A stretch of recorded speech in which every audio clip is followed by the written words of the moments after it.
할렐루야. 사람이 태어나서 생애 가장 최초의 시기에 갓난아이죠. 중요한 경험을 합니다. 아기는 나와 엄마를 구분하지 못합니다.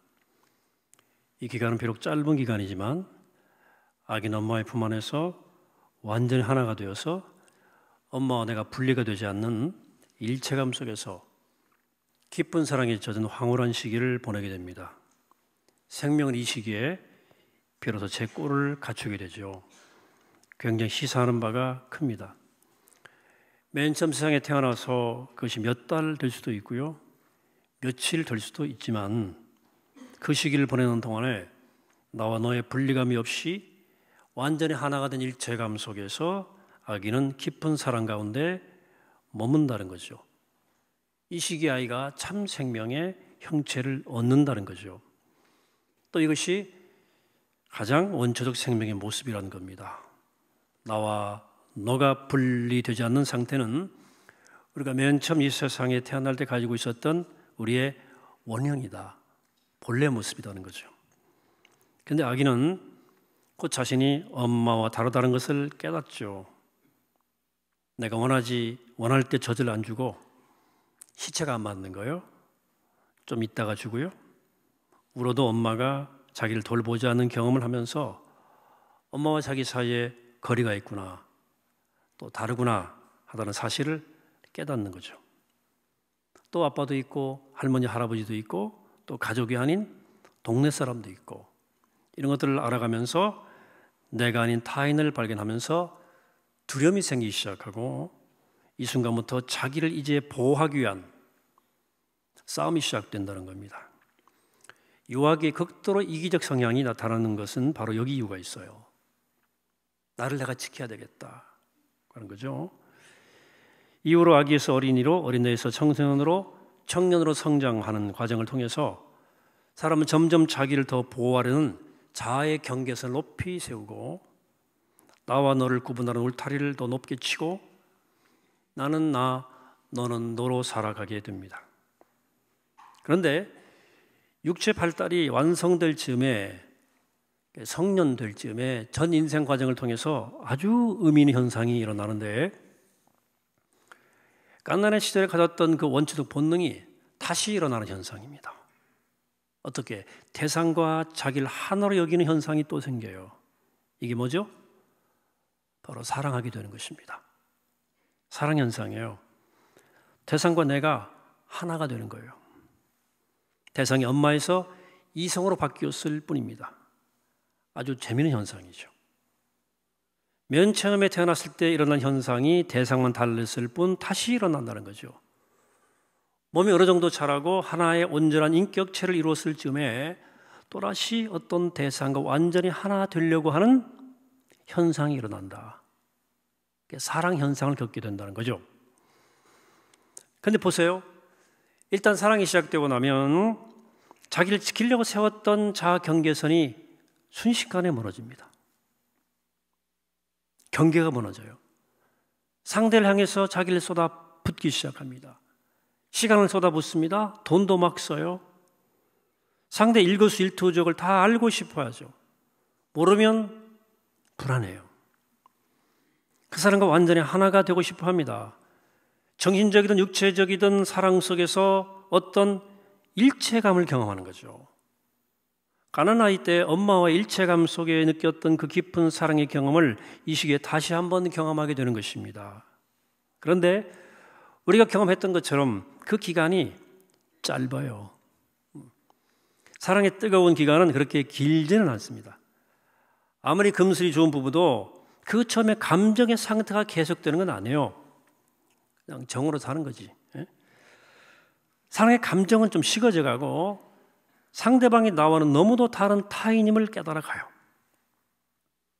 그러면 다시 자기 경계선을 쌓아 올리고 나는 나, 너는 너로 살아갈 수 있어요. 우리 앞에 이 두 시기를 주의 깊게 살필 필요가 있는데요. 맨 처음 태어날 때, 맨 처음 사랑의 눈을 뜰 때, 이때 현상이 매우 비슷하다고 하는 거예요. 그런데 성경의 맨 처음의 스토리 속에 이 이야기가 담겨 있습니다. 창세기에 등장하는 아담과 하와는 남자와 여자의 원형일 뿐 아니라 나와 너라고 하는 인간관계 아키타입, 원형이기도 합니다.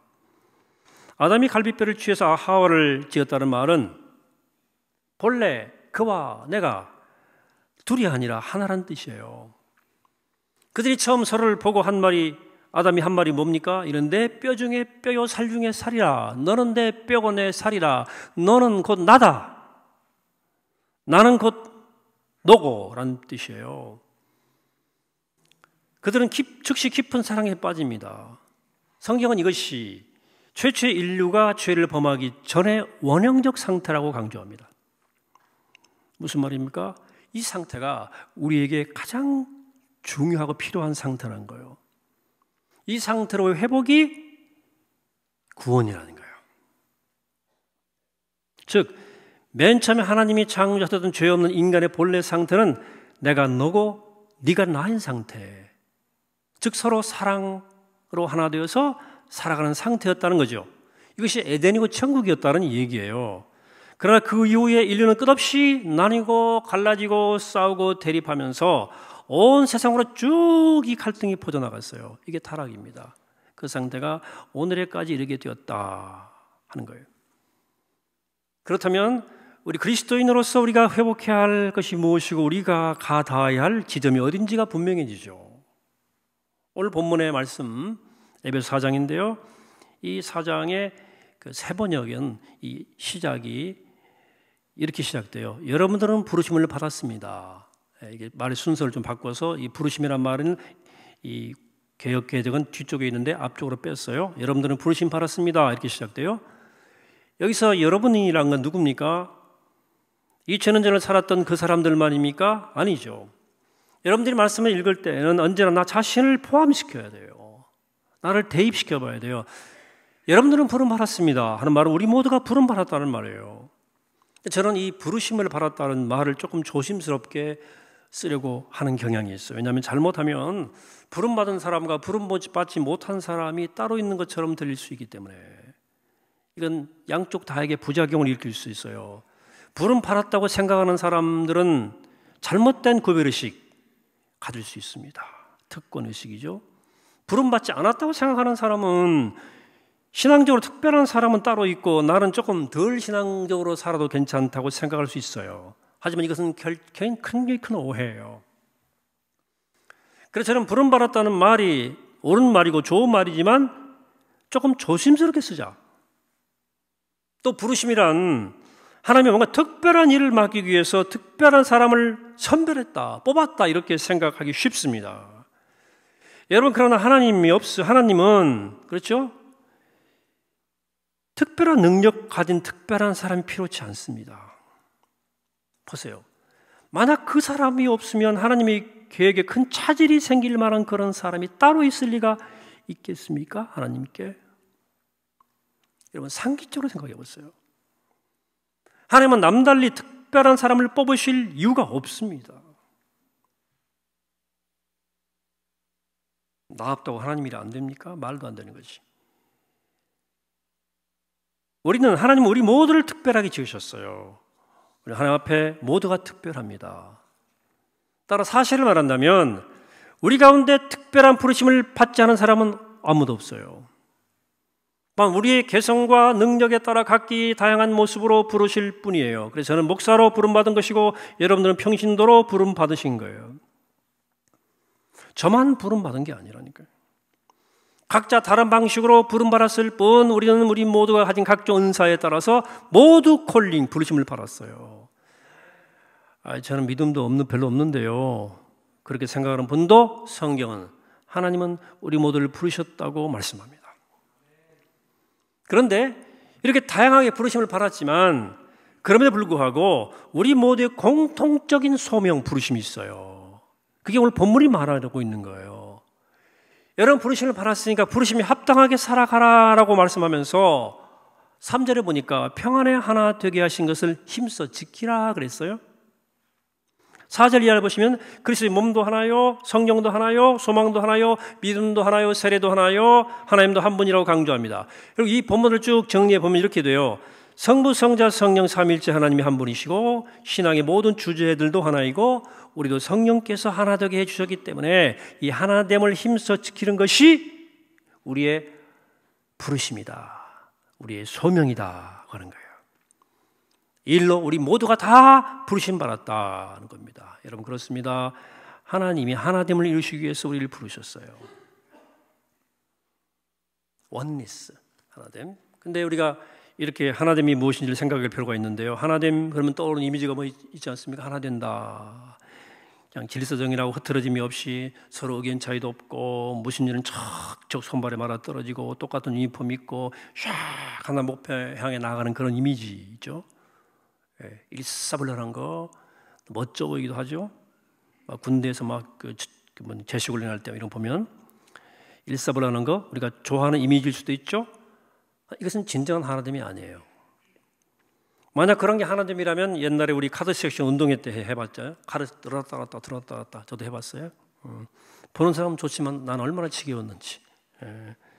시키는 대로 일사불란하게 막 카드를 들었다 놨다 하는 거 있지 않습니까? 약속대로 지시대로 동시에 움직이는 거죠. 일사불란하게. 우리 북한도 그런 거 엄청 잘하잖아요. 하나님 우리를 부르셔서 우리가 힘써 지켜가기 원하시는 하나됨이란 이렇게 일사불란한 조직, 질서정연한 모임을 만드는 것이 아니에요. 그래서 중요하지만 모든 종류의 나와 너 사이의 관계를 하나님이 원래 지으셨던 원초적 모습으로 회복해가는 걸 뜻해요. 잘 겉으로 드러나지 않을 수 있어요. 그러나 우리가 서로 원래 가진 너와 나의 모습으로 살아가려고 애쓸 때 너 따로 나 따로가 아니라 너는 나, 나는 너로 살아갈 때 진정한 하나됨의 모습, 하나님이 원하시는 하나님의 모습이 나타난다. 마치 우리가 이 세상에 막 태어나서 가장 깨끗한 생명이었을 때 가졌던 그 의식, 나를 구분하지 않는 사랑의 그 일체감을 회복하는 거예요. 우리가 누군가와 사랑에 빠졌을 때 가졌던 그 계산하지 않는 마음, 그를 위해 정말로 살고 싶은 마음, 나를 다 쏟아보고 싶은 마음을 회복하는 거예요. 너를 향해 너는 내 뼈 중 뼈, 살 중 살이라고 고백하면서 너는 또 다른 나라고 믿고 살았던 에덴의 삶은 그 천국의 삶을 회복하는 것입니다. 너와 내가 본래 하나였다는 사실을 깨닫고 그걸 알고 믿고 그 하나님을 힘써 지켜가는 거예요. 이것이 우리 모두가 이 일로 부름받았다는 거예요. 이게 우리의 소명이라는 거예요. 하나됨. 그렇다면 이 부르심을 어떻게 실천할 수 있겠습니까? 우리가 뭘 깨달아도 어떻게가 더 중요해요. 그럼 어떻게 해야 됩니까? 이 하나됨을 위해서 오늘 2절이 답이에요. 같이 읽죠. 시작.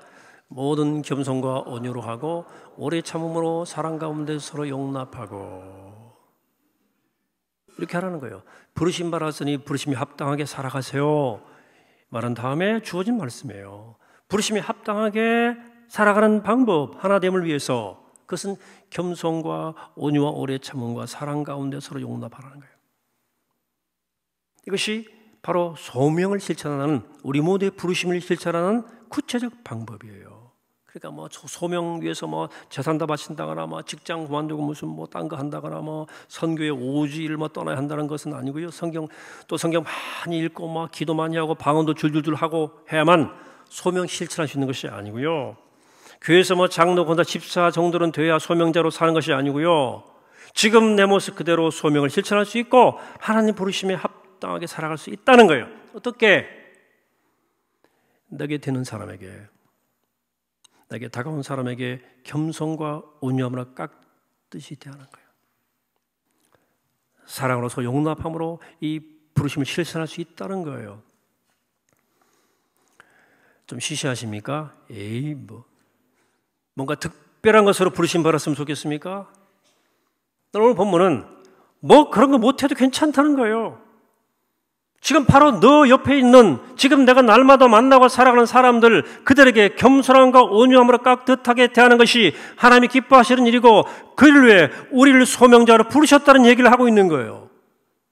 설사 그 사람이 불편하고 거북한 사람일지라도 이해하려고 애쓰고 오래 참으면서 사랑으로 용납해보자는 거예요.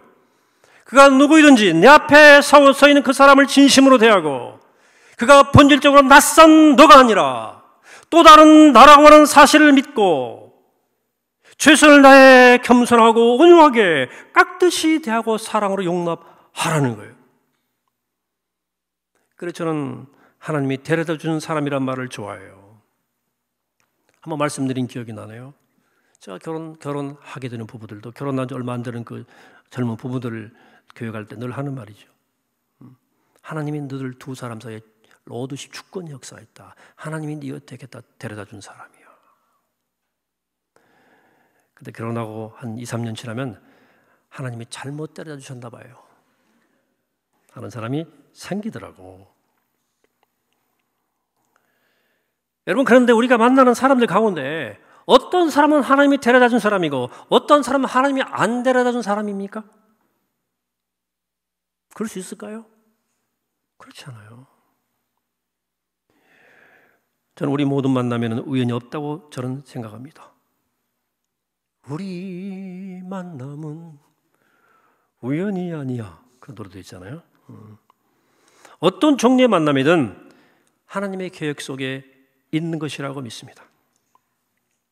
그가 좋든 싫든 내가 편한 사람, 불편한 사람이든 내가 그를 만났다면 우리는 서로 하나님이 데려다 준 사람으로 믿어야 한다고 저는 믿습니다. 이 크리스찬의 태도예요. 어떤 종류의 만남이든지 하나님의 섭리와 계획 속에 있는 것입니다.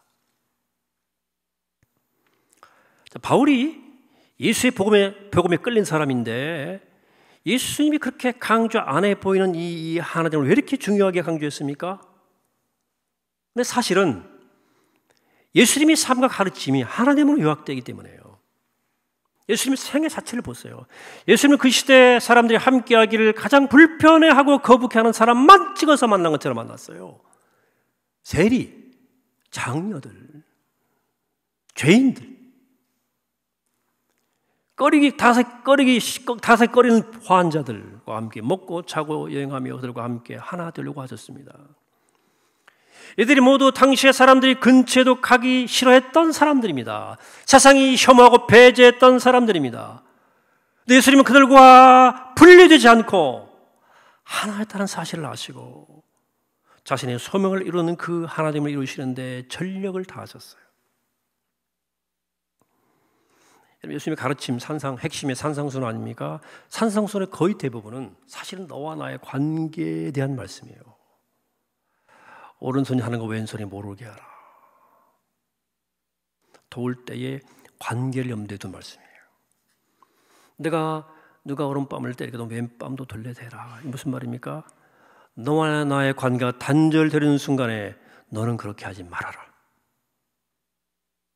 억울하냐? 그럼 멱살잡이 하고 싶으냐? 그러지 말고 너도 그러지 마. 다른 뺨을 갖다 대. 이게 무슨 말씀이에요? 너와 나의 관계를 말씀하는 거예요. 너와 나는 원래 하나인데 그 하나됨을 지향하라는 거예요. 내 옷을 내 몸처럼 사랑하라는 말씀이에요.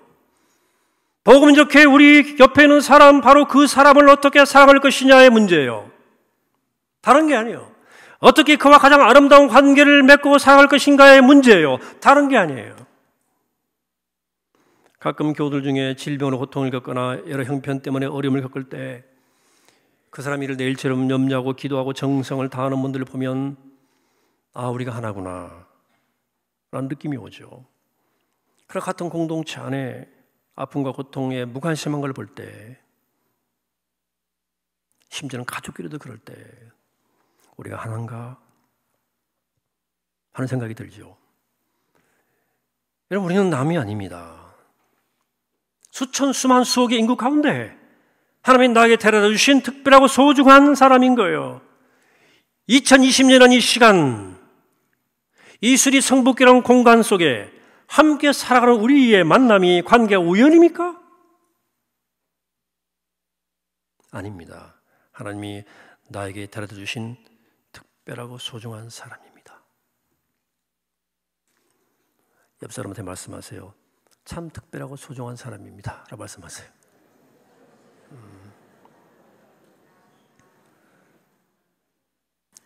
그러니까 이 만남이 나에게 유리하든 유리하지 않든, 그 사람이 우리 교회에 도움이 되든 도움이 안 되든 관계없어요.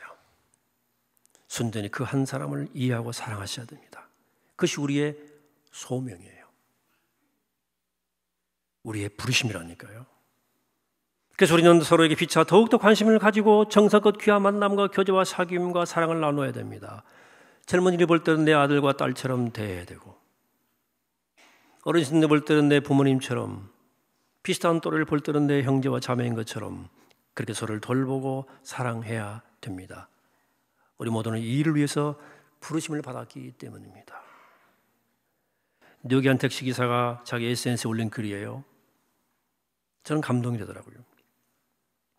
이 택시기사가 좀 와달라는 콜을 한 거죠. 전화 받고 어느 집에 도착을 했어요. 한참을 기다렸대요. 30분 기다려도 안 나오는 거예요. 그래 집 앞에 가서 문을 두드렸어요. 안에서 여자 목소리가 나오는데 나이 드신 분이에요. 조금만 기다려주세요. 목소리를 듣고 기다렸는데 10분 이상 더 기다려도 또 안 나오는데, 그 10분 지나니까 어느 할머니가 짐 가방을 들고 나오시는 거예요. 이렇게. 그래 그 짐 가방을 트렁크에 싣고 주소를 적어둔 대로 향해서 출발을 했어요. 할머니가 좀 가니까 부탁을 하더래요. 가는 길이 그렇게 이제 외곽으로 이렇게 가니까 시내 쪽으로 돌아서 가자더래요. 돌아가는 길은 좀 복잡한데 시간도 더 걸리고 비용도 많이 나오고 해달라니까 했죠. 천천히 운전해달라 그래야 돼. 그러면서는 보니까 건물 하나하나를 이렇게 애틋하게 바라보는 거예요. 그래서 기사분이 할머니 뭔 일이 있으세요? 이렇게 물어보니까 어디 가세요? 그러니까 내가 사실은 건강 때문에 이제 얼마 살지 못할 것 같아서 요양원 들어가는 중인데, 자기 느낌에 거기 들어가면 다시는 못 나올 것 같아서 내가 반평생을 살았던 뉴욕 시내를 마지막으로 돌아보는 중이라, 내 삶의 흔적들을 쭉 돌아보는 중이라 하는 거예요. 기사가 이 말을 듣고 자기도 모르게 요금 미터기를 껐어요. 그리고 시내 곳곳을 하루 종일 돌아다닙니다. 더 보시라고. 그리고 오후 늦게쯤 돼서야 목적지에 도달했어요. 차에서 내려서 짐 가방을 내려드리고 한참 동안 그 할머니를 꼭 안아드렸대요. 이렇게 안고 있다가 글썽이는 눈으로 할머니 귀에 대고 이렇게 속삭였습니다. 할머니 오래오래 사세요. 아내 어머니 오래오래 사세요. 그랬대요. 특별한 얘기는 아닙니다. 근데 이 기사분이 이 할머니를 모시고 함께 대화 나누면서 이 할머니가 그냥 할머니가 아니고 내 어머니구나 하는 마음이 확 들어온 거예요. 그 택시기사는 그날 하루 일당 날렸겠죠? 손해 좀 보았겠죠? 그러나 택시기사는 그분 어머니를 생각하고 지극으로 대한 거예요. 그 시간만큼은 내 어머니였어요. 여러분, 그리스도의 복음을 실천한다는 것, 예수 믿는다는 것 대단히 거창한 일 아니에요. 우리가 소명자로 살아간다는 것 대단하거나 특별한 일 아니에요. 누구 하나 된다는 하나됨 거대 단문 아니에요. 오늘 내가 만나는 한 사람, 그가 어떤 사람이든 누구든 그를 내 아들 내 딸처럼, 내 아버지 내 어머니처럼, 내 누이 내 동생처럼, 마치 내 몸처럼 귀하고 소중하게 대하는 거예요. 이게 주님이 기뻐하시는 일이고 이게 복음을 실천하는 일입니다. 거창하지 않죠? 그러나 중요한 얘기예요. 화해 성령이 하나 되게 하소서, 올해 성의 주제입니다. 이 주제 우리 시대와 우리 시대의 교회를 보면서 제가 정한 주제예요. 분단의 높은 이 벽, 그것도 억울한데 남남 갈등이 초갈등의 벽, 하나님 이 벽을 좀 허물어 주시라 하는 기도를 담은 주제이죠. 주제가 큰 얘기는 하죠. 오늘 저는 우리 교회에서 그 하나님이 먼저 우리 한 해서부터 이루어지게 되기를 축원합니다.